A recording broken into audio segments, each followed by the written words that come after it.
Сертификат вручается Ядиевой Зареме Хамзатовне. Это, наверное, одна из самых теплых встреч, прошедшая в Зимнем саду администрации главы. За столом вместе с первым лицом республики 24 будущих хаджи, которым подарили путевки в святые места. Было, конечно, приятно. Нам вручил сертификат наш глава.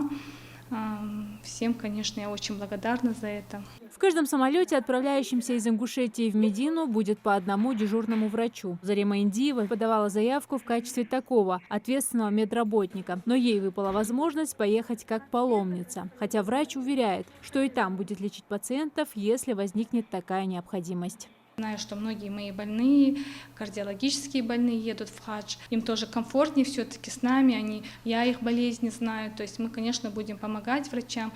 Мы поставили в известности нашего руководителя, у нас Бахмурзиев Али, наш руководитель, что мы врачи, если наша помощь нужна будет, конечно, мы поможем. И коллегам скажем, так как мы работаем с экстренностью, нам все-таки больше знакома эта ситуация, чем поликлиническим врачам, все-таки они работают с плановыми больными. В 2022 году во время первой волны COVID-19 на базе Назрановской районной больницы был развернут главный инфекционный госпиталь. Здесь функционировало сразу 4 инфекционных отделения. Было организовано 540 мест, но и их не хватало. Люди задыхались и боялись неизвестности. Многие врачи просто отказывались работать в таких условиях. Но Зарема Индиева вместе с коллегами не отказалась от пациентов, несмотря на то, что дома ее ждали 3 маленьких детей. Когда более-менее мы уже поняли, с чем мы столкнулись, как-то к нам коллеги, конечно, подтянулись, помогли.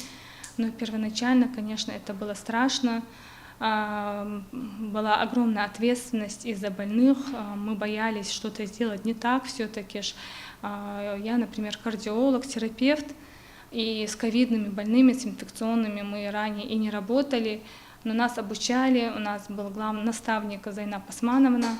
То есть, благоприятно, я надеюсь, мы все-таки смогли помочь людям.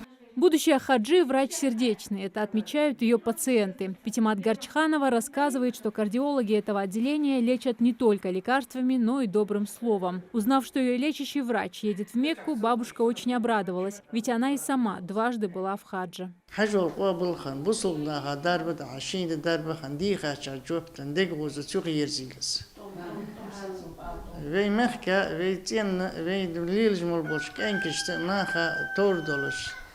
دغباش بالغ بيلورو دولش وين دعديت دولش وين ديخ دولش دغوز تخيها ماش موغش دغوز صديقا чам جوبтан дал югерс борбуш. Вместе с Заремой Индиевой едет ее коллега Мадина Тутаева. Коллектив Назрановской больницы также разделяет радость со своими коллегами. Зарема Хамзатовна ехит мегдолш сделала диксагет дуалч агаду отделение дал ирздолш беркети хачхалцинцинах. В 2024 году из Ингушетии в хадж отправится более 1400 паломников. Для них со 2 по 28 июня будут организованы авиарейсы по маршрутам Магаз-Медина и Джидда-Магаз. Зарема Ивлоева, Султан Магушков, Магаз-24.